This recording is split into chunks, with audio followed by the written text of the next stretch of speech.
in 4-part, Part 1, Part 2, Part 3, and Part 4. Now look at Part 1. Part 1. Hear a conversation between a woman and the librarian. Now you have some time to look at questions 1 to 6.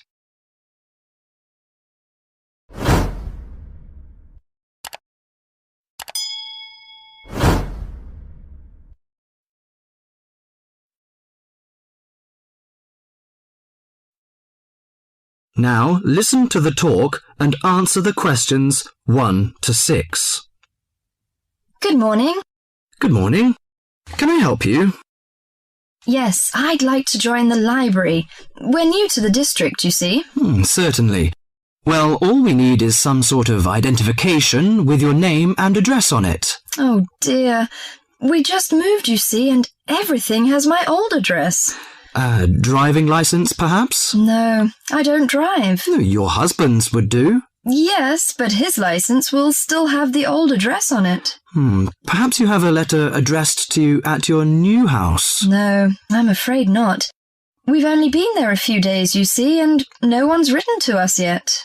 What about your bank book? That's just the same. Oh dear, and I did want to get some books out this weekend. We're going on holiday to relax after the move, you see, and I wanted to take something with me to read. Well, I'm sorry, but we can't possibly issue tickets without some form of identification. What about your passport? What? Oh, yes, how silly of me. I've just got a new one, and it does have our new address. I've just been to book our air ticket, so I have it on me. Well, that's all right. Your ticket will be ready soon. Okay, how many books am I allowed to take out?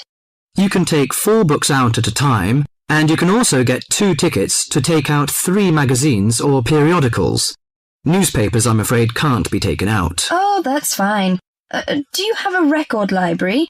Some libraries do, I know. Yes, we do.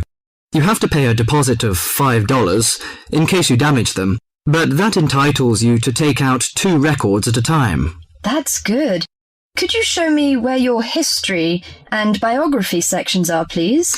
Yes, just over there to your right. If there's any particular book you want, you can look it up in the catalogue, which you'll find just around the corner. You can also find a touchscreen information service on level 2. Thank you. Oh, and how long am I allowed to keep the books for?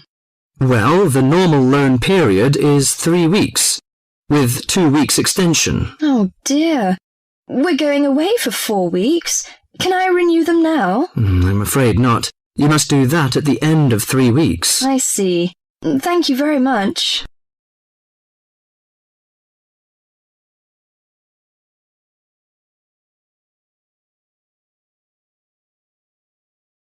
Before the talk continues, you have some time to look at questions 7 to 10.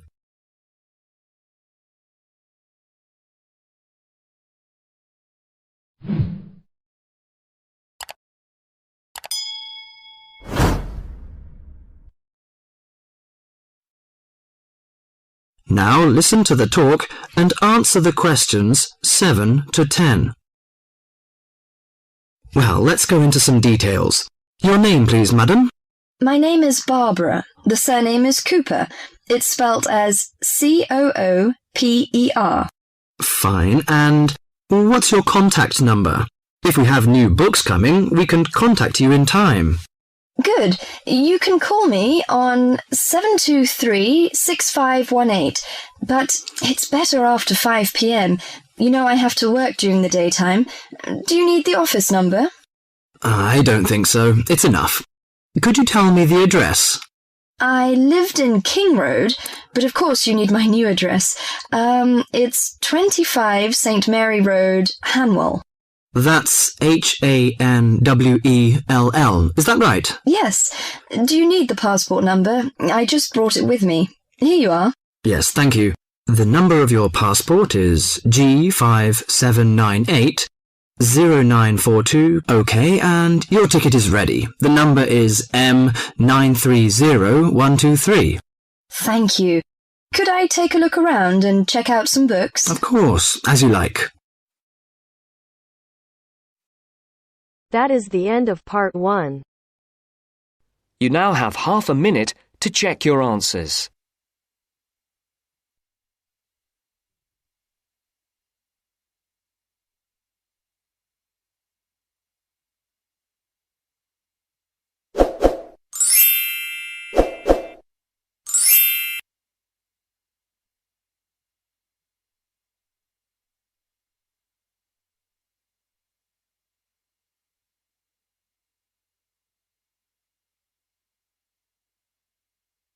Now turns to part 2. Part 2. You will hear a conversation about plans for a university sports centre. First, you have some time to look at questions 11 to 16.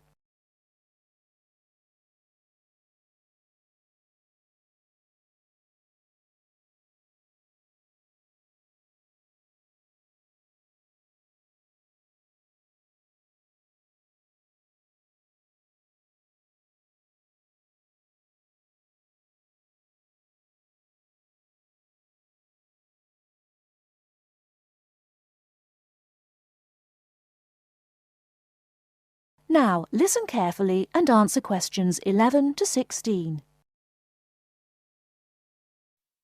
Before we go on to look at specific sports, let's think for a moment about the non-sports facilities we really need here. Things like better changing rooms and showers. Yes. If this really is going to be a state-of-the-art building, it'll need to have high-tech amenities, but also places for people to chill out after all the exercise they've been doing. Somewhere they can meet up for a drink or whatever afterwards is essential in a place like this. But what else? How about a sauna? Those who use them say it's the perfect way to relax after you've trained. The trouble is, though, that there's a debate going on about how safe they are. Some say it's risky to be exposed to all that heat before or after strenuous exercise, which of course is exactly when people in sports centres want to use them. There have also been problems with people overusing them to sweat off weight. So, to avoid any possible dangers, I don't think I'd include them on my list. Talking of dangers, I wonder whether we ought to have some sort of facility where minor injuries like cuts and bruises and sprains can be treated. Maybe. It would seem to make sense with all the mishaps that are bound to occur when you have so many people running and jumping about and so on. Ah, hold on though. Isn't the new medical centre going to be built right opposite? Yes, it is. It should be finished by the end of next year. Then there's no point, is there? Anyone who gets hurt can go over there, where there'll be much better treatment than anything we could offer on site. Yes, I can see that. What we should provide, though, is a facility with full-time physiotherapists for everybody on the campus, that is. As well as treating people, they could work on prevention of things like muscle tears and strains. Right. And something else the new place ought to have, also as a way of preventing injuries, is somewhere to test just how fit people are before they start lifting weights or running long distances and so on. Yes, I was going to suggest that. When I was at the Newport Centre, they put me on a static bike to check out my cardiovascular system. Then they worked out how much body fat I had. All of it valuable information telling you exactly what shape you're in. Another thing I've heard some universities do, especially some of the newer ones, is provide rooms and equipment for lectures to take place actually inside their sports centres. How do you feel about that? Well, as it happens, I've got first-hand experience of that too. We used to have some of our sports science lectures right next to the main sports hall, and I think it made what we were hearing about seem much more relevant to the real world. So, in that respect, I definitely think it's a good idea, yes. I can see that, though my own feeling is that we need to have more concrete reasons. The problem is that we won't have unlimited space, and somehow I don't think providing more lecture halls is going to be one of our priorities. So, I'd be against that one, I'm afraid. Anything else? Well, just that I agree about the need to have a place where people can go for a chat and maybe have a coffee or a bite to eat together. That was something I always thought was one of the strong points of the centre in London. It was a great place to find out about new activities from the people who actually did them.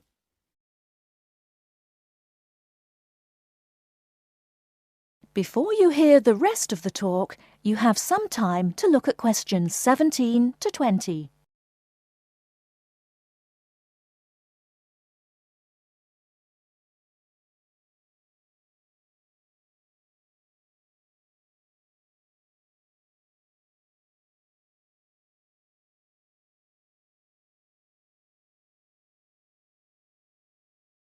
Now listen and answer questions 17 to 20.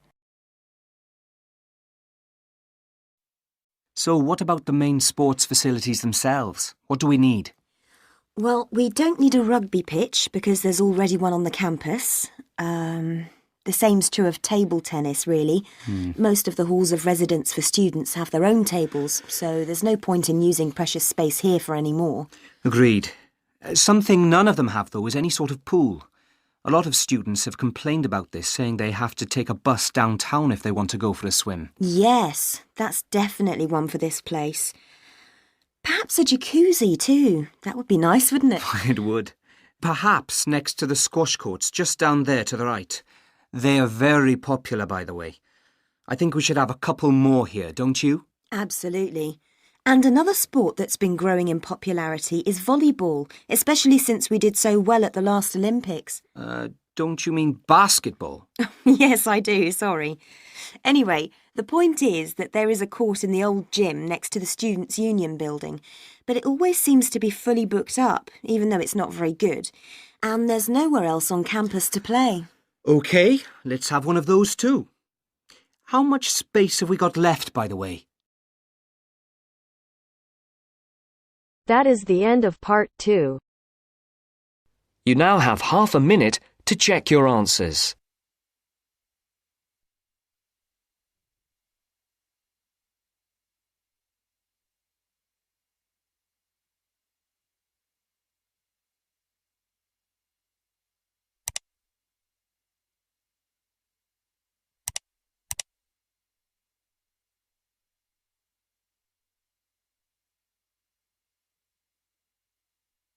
Now turns to part 3.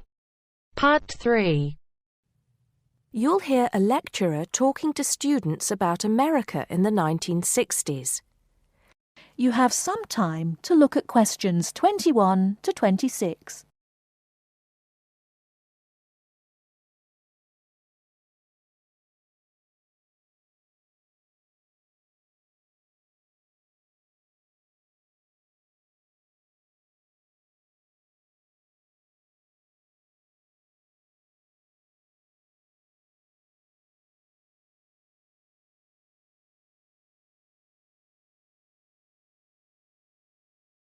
Now listen carefully and answer questions 21 to 26.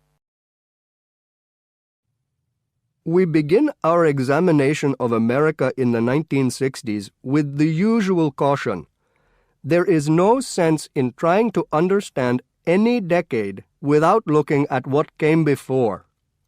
Those of you who still have outstanding coursework on the 1950s would do well to complete it now, if for no other reason than it will help make sense of the next series of lectures. But we must press on, and I'd like to begin my talk about the 60s with a reference to one of those things that came before, the post-war baby boom. With the end of the Second World War in 1945, there began in the USA an era of perceived prosperity and security. In short, people started to feel that the world was a much better and safer place to bring up children. So, at the start of the 60s, all those children born in the baby boom, 70 million in the US alone, were teenagers.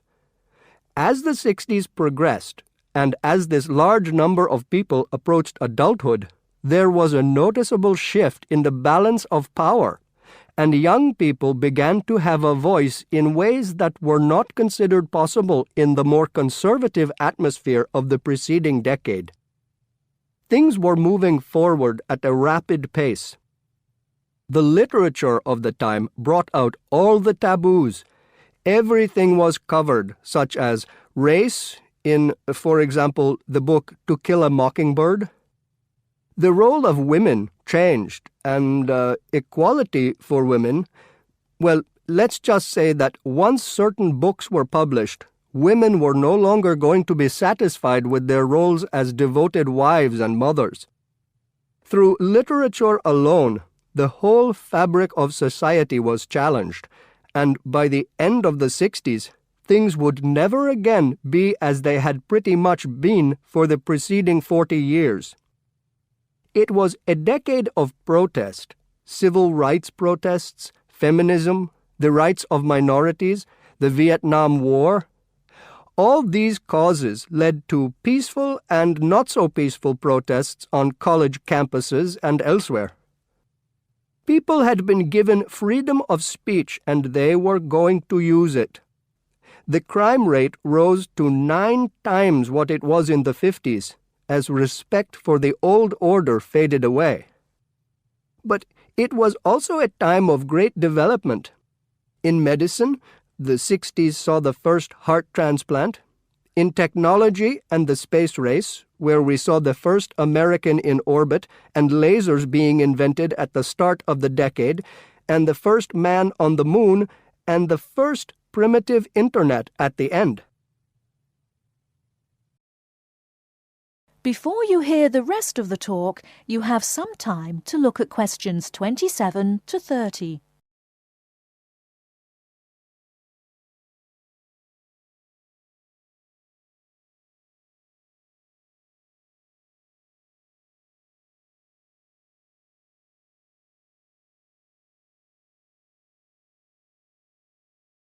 Now listen and answer questions 27 to 30. None of this, good or bad, might have happened if things in 1962 had gone slightly differently. On October 16th, President John F. Kennedy met with his closest advisors at the White House. They had obtained photographic evidence showing that Cuba was building or installing nuclear weapons. It was widely believed that Cuba was preparing to fire these weapons at cities in the USA. Kennedy was faced with 3 choices: to try to resolve the crisis diplomatically by negotiating with Cuba and the Soviet Union, to take action to block the delivery of more weapons into Cuba, or to attack Cuba, destroying their weapons. Believing that the first option would end in failure and that the third option would lead to war, it was the second option that Kennedy chose. In doing so, he succeeded in preventing the buildup of more missiles. The Soviet Union then withdrew the weapons from Cuba. Most historians agree that if Kennedy had acted differently, the episode would have led to a full-scale nuclear war between the United States and the Soviet Union.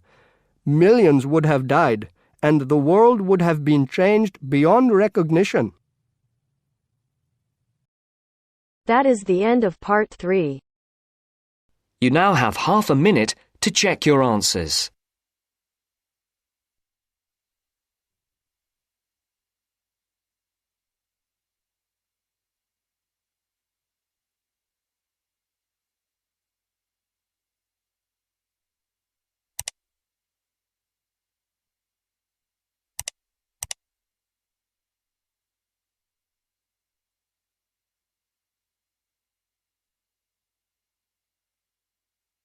Now turns to part 4. Part 4. You are going to hear the first part of a lecture on American culture and American customs. First, you have some time to look at questions 31 to 40.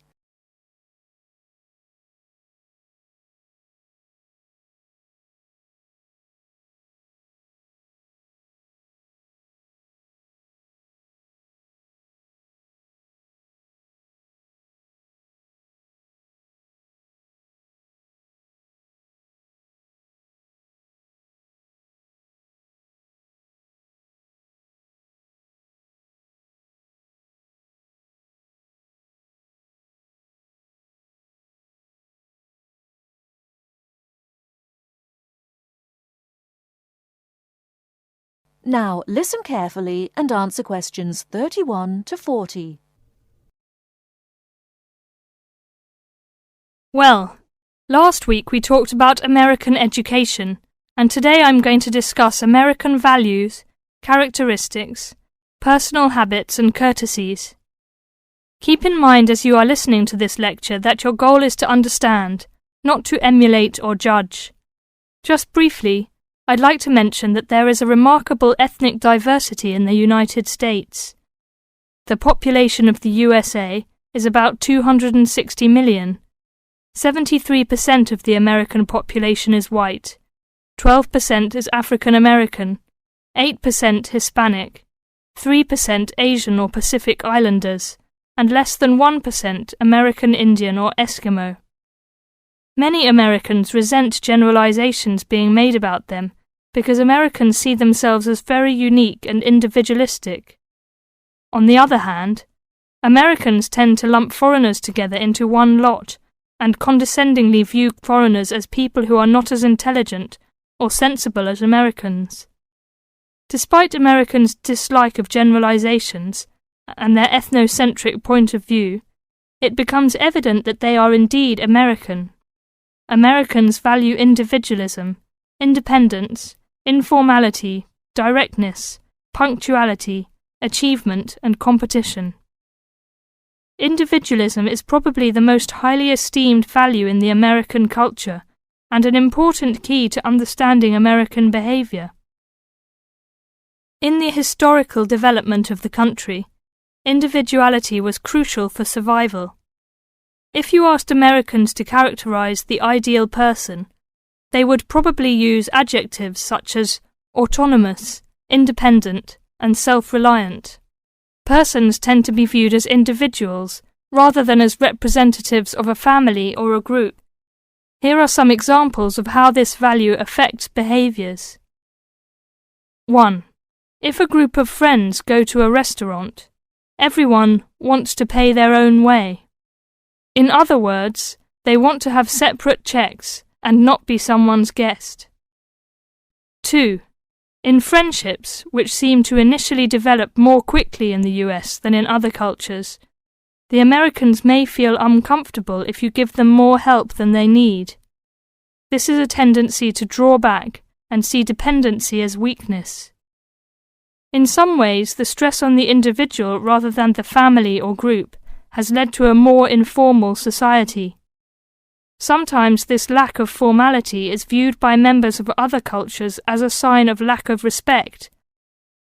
But that is not the intention in the American value system. This informality is even more predominant on the university campus than in other segments of society. Some ways in which you might see this value expressed in behaviors are: 1. You will generally be on a first-name basis with other students, in spite of any age differences. 2. Dress is very informal on campus. 3. Language is informal and sometimes confusing. Phrases like "see you later" and "drop by any time" are not meant literally. They are informal ways of saying goodbye. Americans are direct. Honesty and frankness are more important to Americans than saving face. They may bring up impolite conversation topics which you may find embarrassing, too controversial, or even offensive. Americans are quick to get to the point and do not spend much time on formal social amenities. This directness encourages Americans to talk over disagreements and to try to patch up misunderstandings themselves, rather than ask a third party to mediate disputes. It is particularly interesting to see what behaviors have culturally become associated with straightforwardness. 1. A firm handshake somehow has come to be interpreted as a sign of sincerity. 2. Looking at a person when you speak to him or her gives an indication of honesty. 3. In a question of honesty versus politeness, honesty wins. It is considered better to refuse graciously than to accept an invitation and not go. 4. You will be taken at your word. If you refuse food the first time it is offered, to be polite, it may not be offered again. An American will not know that your initial refusal is politeness. Great value is attached to time in the US. Punctuality is considered an important attribute. As with all values, There are different rules of acceptability in different cultures. In the US, you should be present for school or business appointments at the exact time agreed upon. In social appointments, you can arrive 10 to 15 minutes after the agreed upon time without giving offence.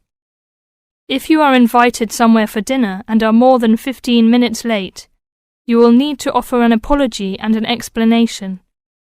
A phone call explaining you have been detained and will be late will save face for you and patience for the other person.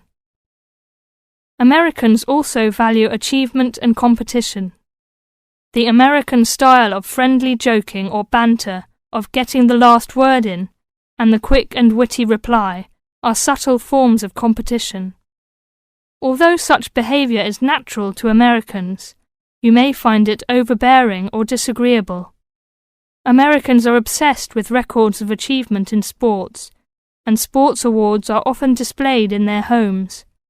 Also, sometimes books and movies are judged not so much on quality, but on how many copies are sold, or on how many dollars of profit are realized. That is the end of part 4. You now have half a minute to check your answers.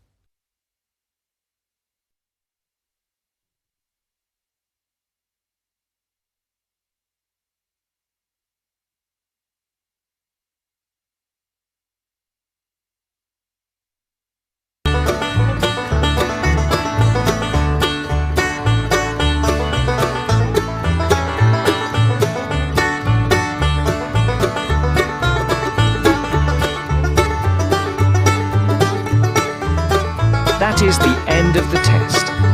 You now have 10 minutes to transfer your answers to your IELTS Listening answer sheet.